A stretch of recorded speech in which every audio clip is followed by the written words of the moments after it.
Hi. Today we're here to look at something new that I got. And as you know, I'm always on the lookout for a good deal. That's kind of number one, along with chasing sounds. Today we're looking at guitars and sounds that they create. And back a little ways,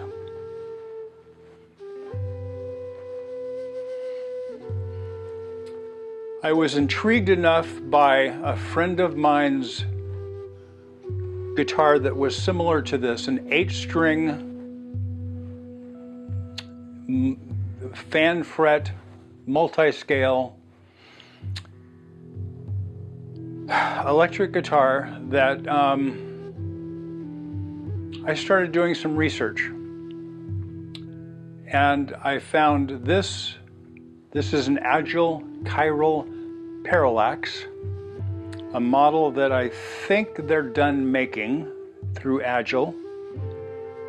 I really like it. I'm not a great big fan of green guitars, but this has a little bit of blue around the edge, so I'm okay with that. Everything else about this guitar, I am shocked that I fell in love with.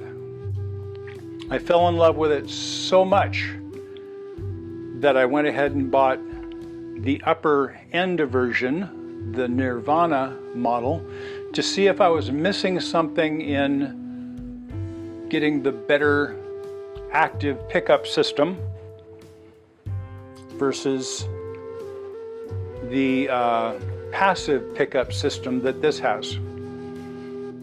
I'm not a big fan of batteries in my guitars. I didn't feel that I was really missing anything sound tone-wise, so I went ahead and sold the Nirvana. That said, I am always looking for a good deal, and occasionally I'll go around and pursue things online, and I noticed that there was a guitar that was for sale. Normally it's about a $1,900 guitar. I have a really hard time spending that kind of money on an electric guitar anymore. I've done that before, but I have a hard time doing that anymore. But this one happened to be on sale for $1,200, so that was quite a bit of savings. It was used, a little scuff. It said it might have a little bit of fret sprout, which means the frets are sticking out a little bit. The fretboard material probably shrank a little bit. Thought about it, did some research.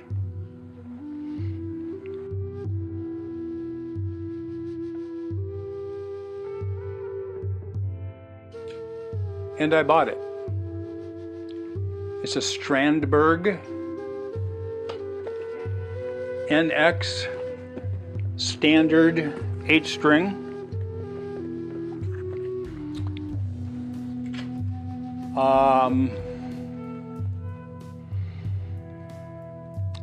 The gentleman, and it looks like this box originally came from Sweetwater.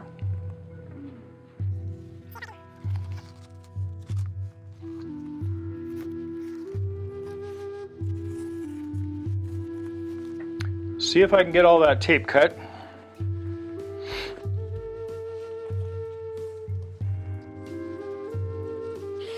There we go. And this is probably the original box that the person had it sent to them in.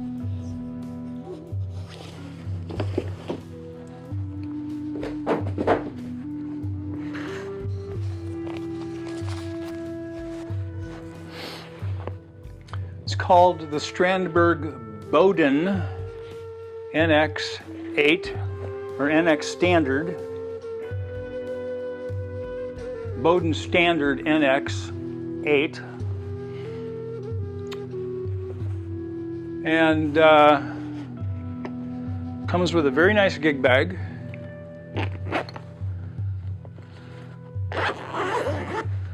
The gentleman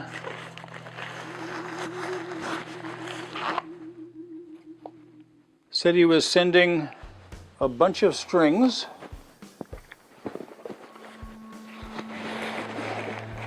Looks like 5 sets of strings, all from Strandberg.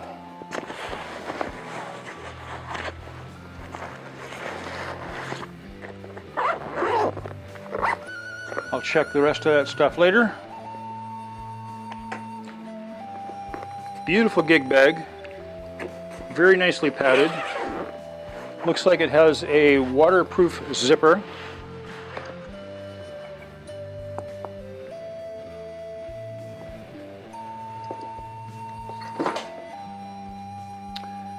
And it is in a charcoal burst flame. Or charcoal flame. I wouldn't say that's quite a burst. Passive pickups. This is the newer style model, as far as I can tell. And the Boden Standard is kind of their second tier up. They've just introduced one called the Essential, but it's only offered in a 6-string version. The 8-string is only offered in the Boden Standard or up, and I like the 8-string for a couple of different reasons.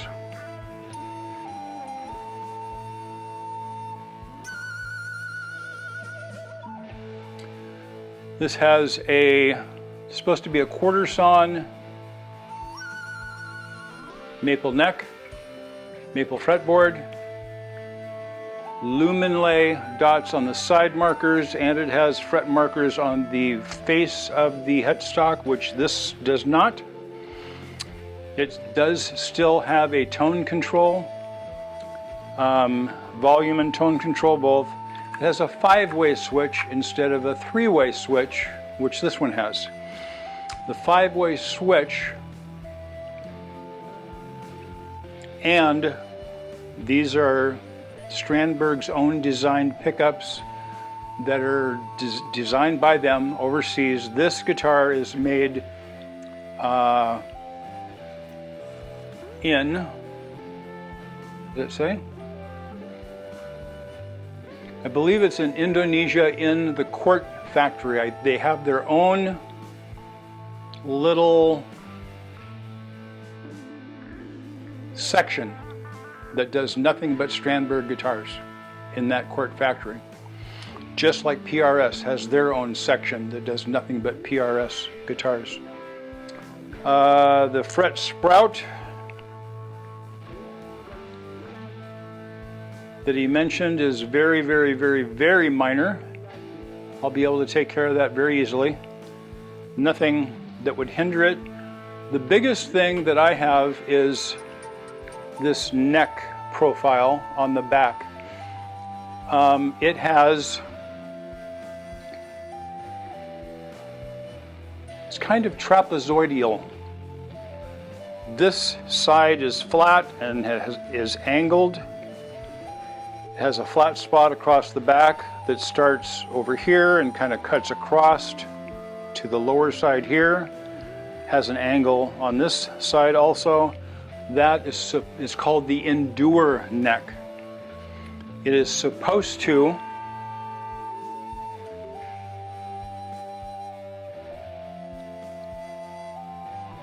provide more comfort for your fretting hand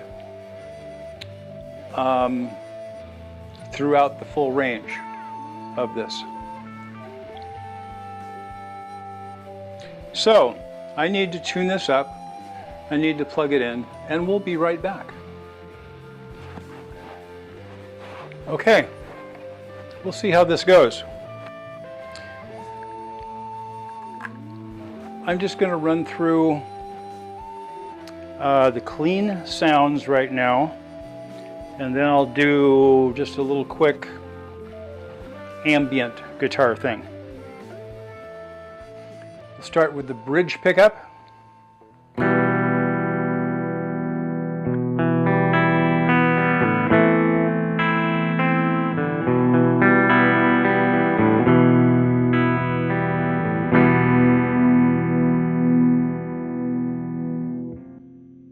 The next position up is, I believe, the bridge pickup and one coil of the neck pickup.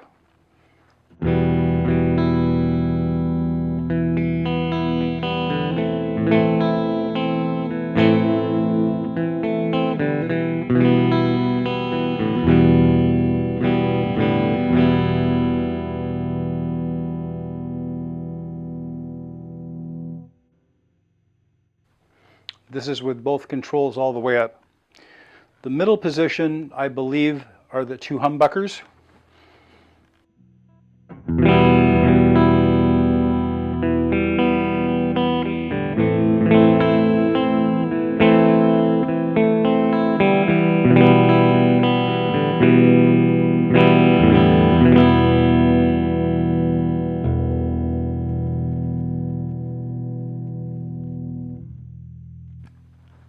Next position up, I believe, is one coil from the neck humbucker.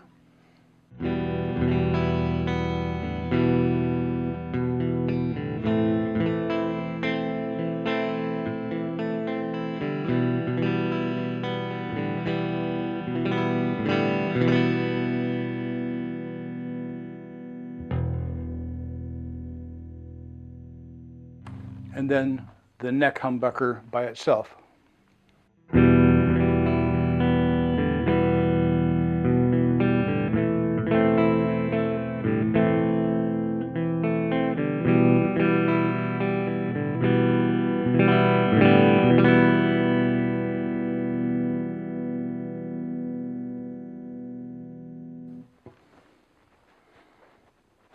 Now,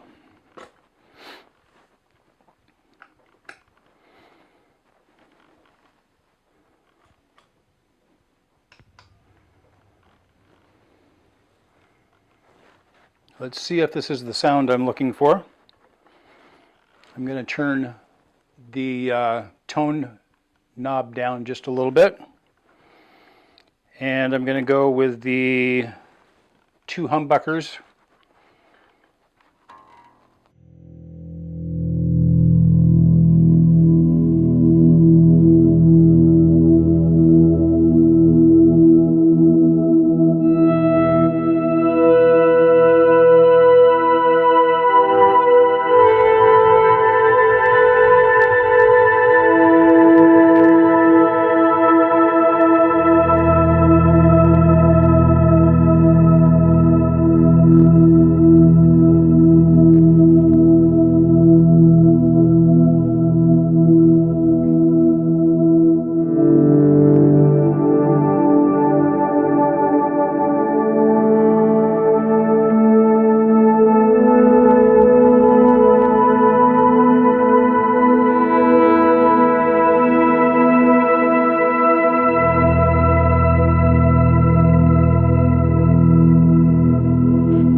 Now I'm going to go for the bridge humbucker with one single coil. See what that does to the sound. Same settings on my pedal board.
So I will need to become familiar with this neck, the Endure neck. It does feel different. I purposefully have not played a guitar for about 3 weeks because I was thinking about this. And I didn't want to get locked into a certain feel. Right now, this has got one of the flattest fretboards of any guitar that I own. I own, I think, one other one. This has a 20-inch radius, which is very, very flat. It's about like, I think, many classical guitars. 20-inch is one of the flattest fretboard radiuses that you'll find anywhere. But the back of this neck, with the angles and everything, the front face and the very back of the neck, that angled portion, it kind of goes from one side to the other, is supposed to keep your hand in the most comfortable playing position if you are playing classically. I don't play classically. Is it going to hinder me? It feels different. It feels very different, but it's not so different that I'm lost on it, but it does feel a little bit different. I'm going to get used to this a little bit. I'm going to take care of the fret ends that are sprouted just a tiny, tiny bit. And look at different combinations. I might readjust the pickups. This has the output jack in a very unique location. I believe it's supposed to be designed so that you can put it up over the strap. I didn't do that this time, but I can do that later on.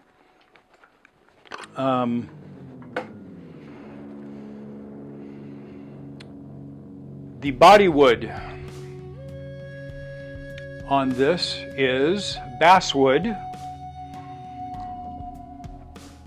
the entire body with a flame maple veneer, not a flame or not a maple top. The veneer is very, very, very thin, just for looks. The hardware is all their own. When Strandberg first started making, and they were one of the first to make this kind of a guitar, searching for ergonomics, they wanted it to be headless, and when they started looking, they couldn't find any hardware readily available, so they had to start designing their own. The nut, locking nut up here, and that's not the right terminology, and excuse me. The locking mechanism up here is their latest version. It is to help eliminate snagging string ends and things like that, the way it's designed. It has a nut right after that, and then a 0 fret. The nut helps to position the strings side to side. The 0 fret is there instead of just relying on the nut, because with stainless steel frets, it's supposed to wear longer than the nut. It is also supposed to give you the ability to have a lower playing action over just having the nut itself for some reason. Right now this has an extremely low action, which right now I'm fine with. I'll have to, again, get used to playing it a little bit. It has a contour here, kind of an arm carve. contour belly cut, 6-bolt bolt-on neck. It is a laminated neck that has, it looks to me to be 5 pieces. I did a lot of research. It's also supposed to have carbon fiber inserts, but this looks to me to be maple, walnut, maple, walnut, maple, and I'm not sure where. Well, maybe I can see one line. I'll share a picture of maybe a very dark thin line of on each of the maple or walnut pieces where there's the carbon fiber inserts. That is to help keep the neck more stable, keep it from twisting, things like that. The Luma inlays are going to be beneficial to me. I can see them in, right now I have very poor light. I can see them fine here. They are offset a little bit depending on where you are on your playing position on the side markers. The front facing ones come down the bass side, and then when it hits the 12th fret, after it hits the 12th fret, they cross over to the other side to the 24th fret. So far, I'm liking what I'm seeing. This has 1 truss rod adjustment. My Agile has 2. I do like the 2 because I can adjust both sides of the neck independently a little bit, which I found beneficial for the bass side.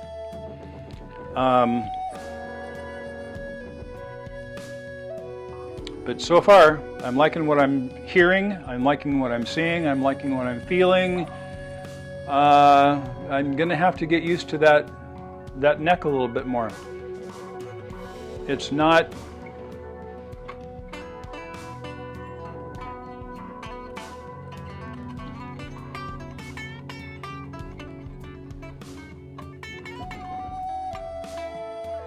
doesn't feel normal, but it doesn't feel terrible. It feels different. It just feels different right now.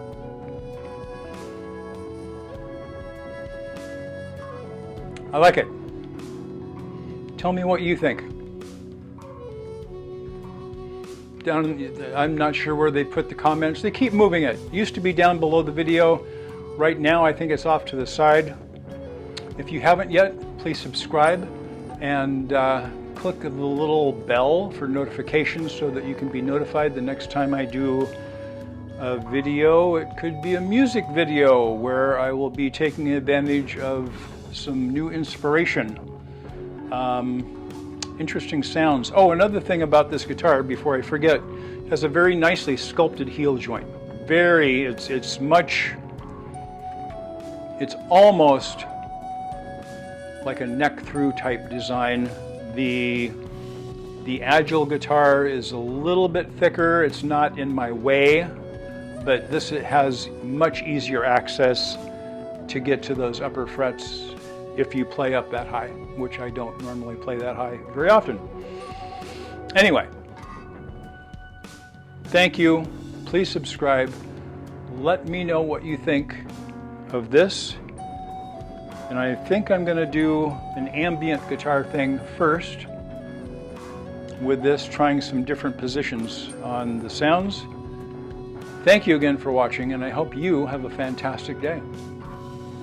Take care.